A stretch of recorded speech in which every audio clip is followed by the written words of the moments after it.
Hello my dear students, today we are going to study about dark reaction of photosynthesis. Already we have studied the light reaction of photosynthesis. Now we will see about the dark reaction of photosynthesis. Light reaction of photosynthesis takes place in the thylakoid of the chloroplast. But the dark reaction will be taking place in the stroma of the chloroplast.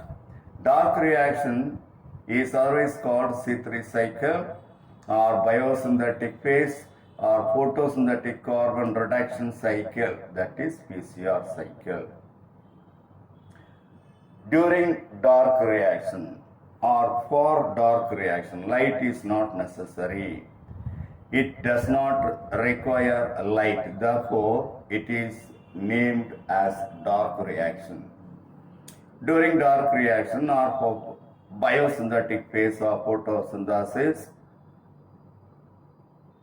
the biosynthetic phase utilizes assimilative powers, that is ATP and NADPH plus H plus, producing during light reaction. They are used to fix and reduce carbon dioxide into carbohydrate. During dark reaction, what will happen? The light generated energy ATP as well as NADPH plus H plus are utilized for the reduction of carbon dioxide into carbohydrate. During dark reaction, RUBP, that is ribulose 1,5-biphosphate, act as the acceptor molecule of carbon dioxide and fix the carbon dioxide by Robisco enzyme. Here, the first product of the dark reaction is a 3-carbon compound, phosphoglyceric acid. So that the dark reaction is otherwise called C3 cycle. The C3 cycle or dark reaction takes place in the stroma of the chloroplast. Already I told you. M. Melvin Calvin, a scientist, and A. Benson, another scientist, and their co-workers in the year 1957 found dark reaction pathway of carbon dioxide fixation, carbon fixation or carbon dioxide fixation. Melvin Calvin was awarded Nobel Prize for this discovery in the year 1961, so that this pathway is otherwise called Calvin-Benson cycle. Dark reaction is a temperature dependent reaction, so it is also called thermochemical reaction. So different names given to the dark reaction: C3 cycle, biosynthetic phase, photosynthetic carbon reduction cycle or PCR cycle, Calvin-Benson cycle, thermochemical reaction. So many names given to this process. Actually, the dark reaction consists of 3 phases. Number 1, carboxylation or fixation. Number 2, reduction or glycolytic reversal. Number 3, regeneration. First phase, carboxylation or fixation.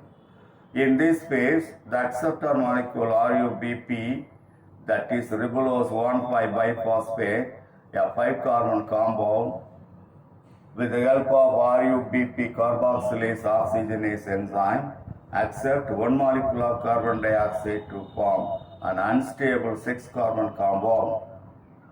This 6-carbon compound is broken down into 2 molecules of 3-carbon compound, that is phosphoglyceric acid. So phosphoglyceric acid is a 3-carbon compound. RUBP combine with carbon dioxide in the presence of Rubisco enzyme and form two molecules of PGA. That is the fixation process of dark reaction. The second phase is glycolytic reversal or reduction phase. During this phase, phosphoglyceric acid is phosphorylated by ATP and produces 1,3-biphosphoglyceric acid by PGA kinase. This PGA is converted into 1,3-biphosphoglyceric acid by the enzyme PGA kinase. For this, energy is necessary. So ATP molecule is converted into ADP. During this process, energy is liberated. That energy is utilized for this reaction. In the second step, 1,3-biphosphoglyceric acid is reduced to glycerolate 3-phosphate by using the reducing power NADPH plus H+. This is 1,3-biphosphoglyceric acid is converted to glycerolate 3-phosphate by utilizing the energy released during the conversion of NADPH plus H+ into NADP+. So that is taking place. The glycerolate 3-phosphate is converted into its isomeric form of dihydroxyacetone phosphate, DHAP,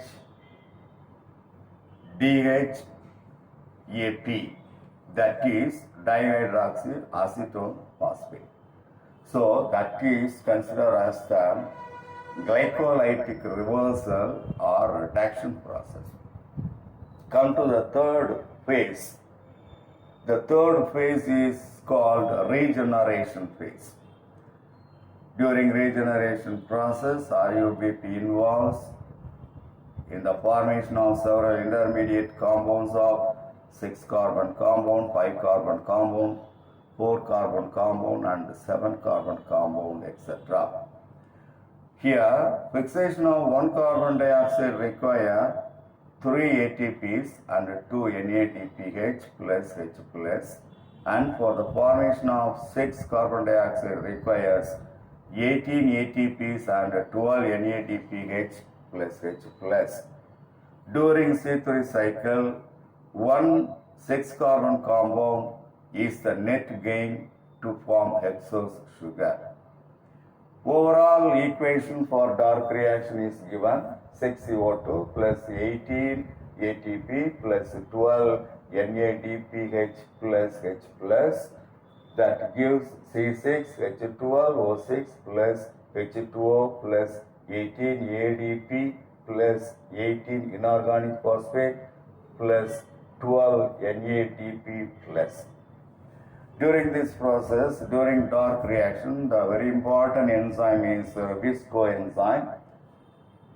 The Rubisco enzyme will initiate the first reaction.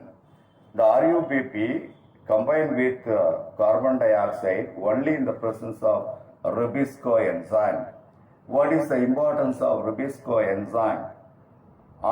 It is otherwise called RUBP carboxylase and oxygenase enzyme.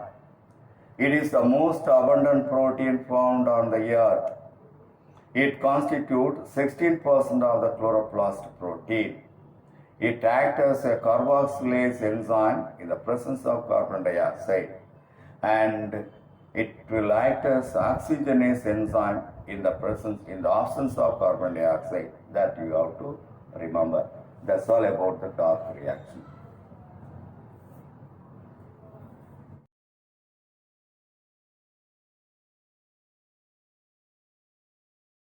In order for plants to grow, they need inputs of carbon dioxide, water, and energy. The chemical process by which plants use these resources to manufacture glucose, the building blocks of plants, is called photosynthesis. In the process, oxygen gas is produced as a byproduct. The energy for photosynthesis originates in the sun and arrives at the earth as sunlight. This light has both a wave and a particle nature. The particles, or photons, are the smallest units of light. Photons oscillate along a path, which is measured as wavelengths. The light emitted from the sun contains photons in a wide spectrum of wavelengths, called the electromagnetic spectrum.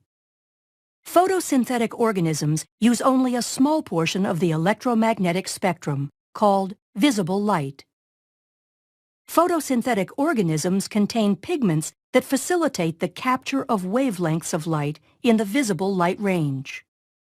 The color of the pigment comes from the wavelengths of light reflected. Plants appear green because they reflect yellow and green wavelengths of light. Red and blue wavelengths of light are absorbed by these pigments and provide the energy that is used for photosynthesis.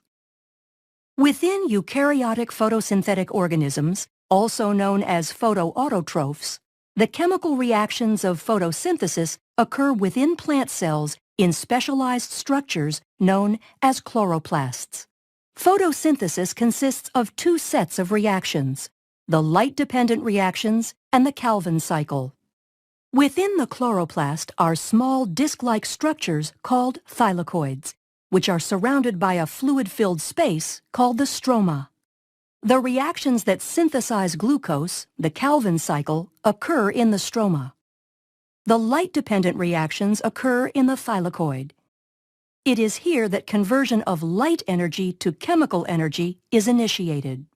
In most photosynthetic organisms, thylakoids contain pairs of photosystems, called photosystem 1 and photosystem 2, that work in tandem to produce the energy that will later be used in the stroma to manufacture sugars.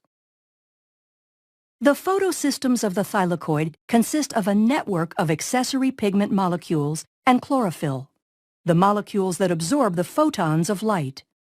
Within the pigment molecules, the absorbed light energy excites electrons to a higher state. Photosystems will channel the excitation energy gathered by the pigment molecules to a reaction center chlorophyll molecule, which will then pass the electrons to a series of proteins located on the thylakoid membrane. Photons of light strike photosystems 1 and 2 simultaneously. We will examine what happens with the photons striking photosystem 2 first. The energized electrons are passed from the reaction center of photosystem 2 to an electron transport chain. The electrons lost by photosystem 2 are replaced by a process called photolysis, which involves the oxidation of a water molecule producing free electrons and oxygen gas. While this oxygen gas is a byproduct of photosynthesis, it is an important input to the cellular respiration pathways. As electrons pass through the electron transport chain, the energy from the electron is used to pump hydrogen ions from the stroma to the thylakoid, creating a concentration gradient. This gradient powers a protein called ATP synthase, which phosphorylates ADP to form ATP. The low-energy electrons leaving photosystem 2 are shuttled to photosystem 1. Within photosystem 1, low-energy electrons are re-energized and are passed through an electron transport chain where they are used to reduce the electron carrier NADP+ to NADPH.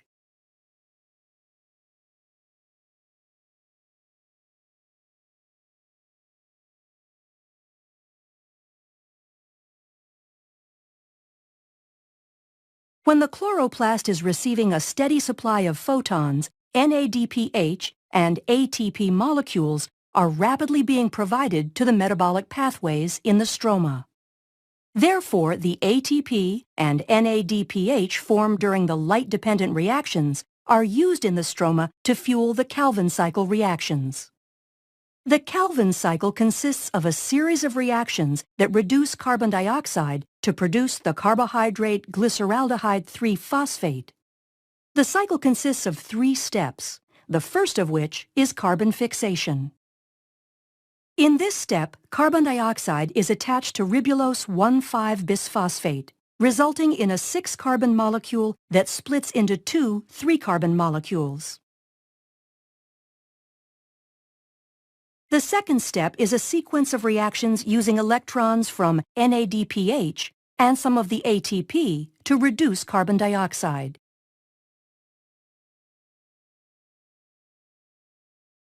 In the final step, ribulose 1,5-bisphosphate is regenerated. For every 3 turns of the cycle, 5 molecules of glyceraldehyde 3-phosphate are used to reform 3 molecules of ribulose 1,5-bisphosphate. The remaining glyceraldehyde 3-phosphate is then used to make glucose, fatty acids, or glycerol. It takes 2 molecules of glyceraldehyde 3-phosphate to make 1 molecule of glucose phosphate. Thus, the Calvin cycle has to run 6 times to produce 1 molecule of glucose. These molecules can remove their phosphate and add fructose to form sucrose, the molecule plants use to transport carbohydrates throughout their system. Glucose phosphate is also the starting molecule for the synthesis of starch and cellulose. Plants produce sugars to use as storage molecules and structural components for their own benefit. By utilizing the energy of the sun, along with inputs of water and carbon dioxide, plants act as glucose factories. Photosynthetic organisms are the primary producers of glucose on the planet. They also produce oxygen gas as a byproduct, and thus serve as the foundation of life, providing food and oxygen for the complex food webs on both land and in the oceans.